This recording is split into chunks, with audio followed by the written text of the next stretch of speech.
जी हाँ दोस्तों, तेजस्वी और राहुल गांधी का मास्टर स्ट्रोक। मुस्लिम डिप्टी सीएम हुआ फाइनल, आरजेडी से सैयद फैसल अली और दलित चेहरा होगा कांग्रेस से।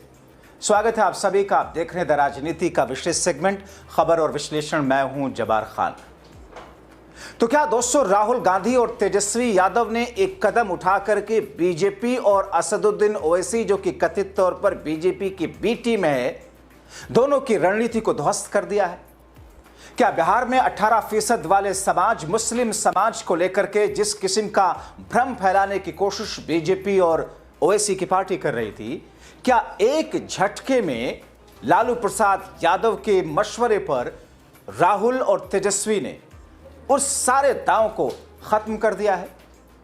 आखिर कौन है डॉक्टर सैयद फैसल अली, जो बिहार में उप मुख्यमंत्री के तौर पर इंडिया गठबंधन के चेहरे के तौर पर जिनके नाम का ऐलान होने जा रहा है? और कौन है वो दलित समाज से आने वाला चेहरा जो उप मुख्यमंत्री के तौर पर कांग्रेस पार्टी का प्रत्याशी होगा? विस्तार से आपको सब कुछ बताते हैं दोस्तों। अगले चंद मिनट मेरे साथ बने रहें ताकि हर पहलू से वाकिफ हो सके। दोस्तों, तेजस्वी यादव का मुख्यमंत्री और विकासशील इंसान पार्टी के मुकेश सहनी को डिप्टी सीएम के तौर पर ऐलान के बाद विरोधी मतलब बीजेपी खेमा और ओवैसी ने हाहाकार सा मचाकर मुस्लिम समुदाय को ऐसा भड़काना शुरू किया कि देखिए, 4% के आसपास वाले को डिप्टी सीएम घोषित कर दिया, मगर बिहार में 18% मुस्लिम आबादी वालों को झुंझुना थमा दिया। जेडीयू के सम्राट चौधरी और बीजेपी के ट्रोलर्स ने फैलाना शुरू किया कि 4% वाले को लड्डू और 18% वाले को कद्दू। देखा होगा आपने ट्वीट और दूसरी चीजें। दोस्तों, आपको बताने जा रहा हूं कि आखिर वो नाम कौन है और वो कौन है जो डिप्टी सीएम के तौर पर आरजेडी से जिनके नाम पर मुहर लग रही है और कांग्रेस से। मगर उससे पहले दरअसल 3 कारण मैं आपके सामने रख दे रहा हूं कि आखिर कांग्रेस पार्टी ने या आरजेडी ने या इंडिया गठबंधन ने इस बीच में इतना वक्त क्यों लिया कि जिस दिन तेजस्वी और मुकेश सहनी के नाम का ऐलान हुआ उसी दिन एक दलित समाज से और एक मुस्लिम समाज से डिप्टी सीएम का ऐलान हो सकता था। जल्दी जल्दी से 3 कारणों में समझिए। दोस्तों, कहा जा रहा कि जब वोट मिल रहा हो तो फिर कैसी करा जाए। महागठबंधन में एक सोच है कि जब उन्हें मुस्लिम वोट मिल रहा है तो सत्ता के बड़े पदों की लड़ाई में उन्हें क्यों शामिल किया जाए, ऐसा विरोधी प्रचार कर रहे हैं। ज्यादा बड़ी चुनौती पिछले तबके और दलित वोटों को समेटने की है। विरोधी तो यहां तक कह रहे हैं कि मुसलमानों को बीजेपी का डर दिखाकर महागठबंधन की पार्टियां अपना उल्लू सीधा कर रही हैं।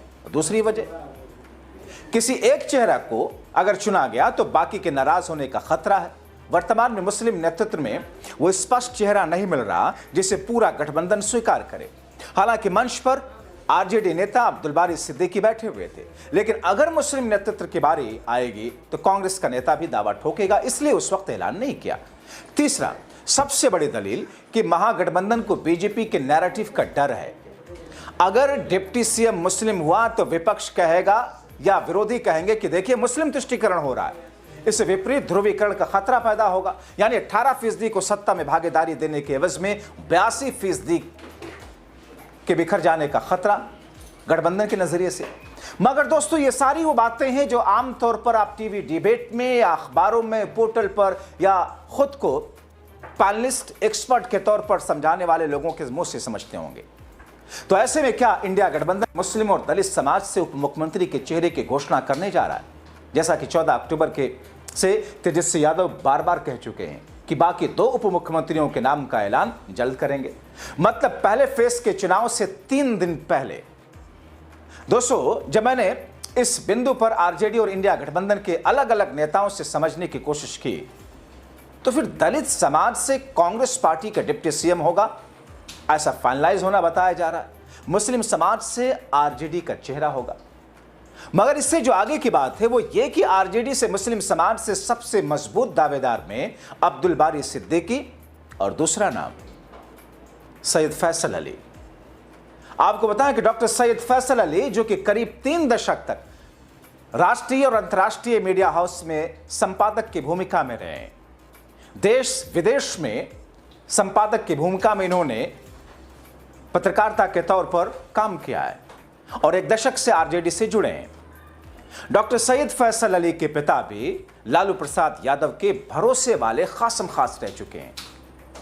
तो दोस्तों अब इंतजार कीजिए 3 नवंबर से पहले कब होता है दोनों डिप्टी सीएम का ऐलान। अब दोस्तों आइए इन पहलुओं पर भी बारीकी से निगाह डालते हैं और बिहार के पेचीदा राजनीतिक परिदृश्य में देखते हैं कि सबसे बड़ा वोट बैंक होने के बावजूद मुस्लिम नेतृत्व बिहार में हाशिए पर क्यों है। दोस्तों बिहार में मुस्लिम वोट MY यानी कि मुस्लिम यादव गठजोड़ महागठबंधन खासतौर पर आरजेडी का पारंपरिक आधार रहा है, लेकिन 2020 के चुनाव में EBC यानी कि एक्सट्रीम बैकवर्ड क्लास अत्यंत पिछड़ा वर्ग वोटों का विभाजन गठबंधन के लिए नुकसानदेह साबित हुआ था। मुकेश सहनी का दल VIP मल्लाह समुदाय लगभग 3% की आबादी का प्रतिनिधित्व करता है, जो EBC का बड़ा हिस्सा है। सहनी को डिप्टी सीएम का चेहरा बनाकर गठबंधन ने EBC वोटों को एकजुट करने की कोशिश की है ताकि NDA यानी कि बीजेपी जदयू के OBC EBC फोकस को चुनौती दी जा सके। NDA ने पहले ही कर्पूरी ठाकुर EBC आइकॉन को श्रद्धांजलि देकर के इस वर्ग को लुभाने की कोशिश की है। विशेषज्ञों का मानना है कि यह कदम 2020 की गलती EBC वोटों के बिखराव से सीखा गया है, जहां मुस्लिम यादव फोकस से अन्य पिछड़ा वर्ग दूर हो गए। महागठबंधन जानबूझकर मुस्लिम चेहरे को डिप्टी सीएम ना बना करके ऐलान ना करके चुनाव को अगड़ा बनाम पिछड़ा की लड़ाई पर केंद्रित रखना चाहता है। अगर कोई मुस्लिम नेता जिसको यह पद दिया जाता है तो बीजेपी इसे मुस्लिम तुष्टीकरण का मुद्दा बना सकती थी, जिससे हिंदू वोट एकजुट हो जाते। 2005 के चुनाव में रामविलास पासवान ने मुस्लिम सीएम स्टंट के बाद सांप्रदायिक ध्रुवीकरण उससे बढ़ा था, जिसका असर लंबे समय तक रहा। अब ओवैसी महाराज को देख लीजिए, AIM जैसे दल पहले ही इस मुद्दे को बनाने की कोशिश कर रहे हैं। ये कहते हैं कि 13% यादव 18% मुस्लिम को बीजेपी से बचाने का दावा कर रहे हैं, लेकिन डिप्टी सीएम क्यों नहीं। VIP ने 15 से 20 सीटों की मांग की थी।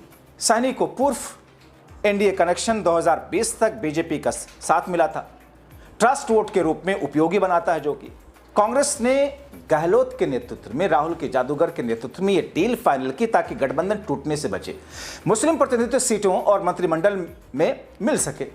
आरजेडी ने 2020 में कई मुस्लिम विधायकों को टिकट दिया, लेकिन शीर्ष पद पर नहीं, क्योंकि यादव मुस्लिम गठजोड़ को यादव प्रधान दिखा सकता है। बीजेपी इसे उछाल रही है। NDA ने शाहनवाज हुसैन जैसे मुस्लिम चेहरे दिए, गठबंधन ने क्या किया। दोस्तों AIM के पार्टी के नेता अलग अलग उत्तर प्रदेश के अध्यक्ष हों या दूसरे हों, लगातार इस बात का आरोप लगा रहे हैं कि देखिए इंडिया गठबंधन दरअसल मुसलमानों का सिर्फ प्रयोग कर रहा है। दरअसल ओवैसी की लपलपाती जबान ये देख रही है कि क्या 2020 के विधानसभा चुनाव में सीमांचल के वोट को हम समेट सकते हैं, लेकिन शायद ओवैसी भूल जाते हैं कि ये चुनाव बाइपोलर चुनाव हो रहा है, या तो इधर या तो उधर, और थर्ड फ्रंट के तौर पर PK अपना झंडा गाड़ने की कोशिश कर रहे हैं, जो कि 25-26% वोट बिखरा हुआ है बिहार में। महज 12,000 वोटों का फर्क था NDA और इंडिया गठबंधन के बीच। कई सारे राजनीतिक जानकार मानते हैं कि अब 2 और डिप्टी सीएम की घोषणा करने का फैसला जातिगत गणित की मजबूरी और सांप्रदायिक जोखिम से उपजा है, न कि मुस्लिमों की उपेक्षा से। लेकिन राजनीति में वोट बैंक को नजरअंदाज करना महंगा पड़ सकता है। दोस्तों 2020 में भी ऐसा ही हुआ था। अगर महागठबंधन सुधारता है, जैसा कि चुनाव के बाद मंत्रिमंडल में मजबूत मुस्लिम प्रतिनिधित्व की बात करें, तो नुकसान सीमित रह सकता है, वरना AIM या NDA को फायदा हो सकता है। लेकिन सोशल मीडिया पर मुसलमानों की छवि, कुछ प्रतिक्रियाएं देखकर यह भी एहसास होता है कि उनके लिए NDA को हराना पहली प्राथमिकता है, भले ही इसके लिए उन्हें सत्ता से हाशिए पर धकेल दिया जाए। यहां दोस्तों अखिलेश यादव को याद कीजिए, 2024 के लोकसभा चुनाव में और 22 में उन्होंने मुस्लिमों पर और यादवों पर फोकस करने के बजाय उन्होंने वोटों टिकटों के बंटवारे में एक अलग किस्म की थ्योरी अपनाई, ताकि यह ना कहा, खास तौर पर यादवों को पीछे रखा, मुस्लिमों को पीछे रखा। और मुस्लिम तबका इतना अवेयर अब हो चुका है कि मुस्लिम दुश्मनी में बना हुआ संघ, उसकी निकली हुई पॉलिटिकल पार्टी, जो कि मौजूदा वक्त में देश में आपसी सौहार्द को तोड़ने पर तुली है, अगर उसको साइड रखना है तो फिर खुद के महत्वाकांक्षा को साइड रख करके मेन फोकस पर रहना होगा। आप क्या सोचते हैं? अपनी राय कमेंट बॉक्स में जरूर लिखें। शुक्रिया।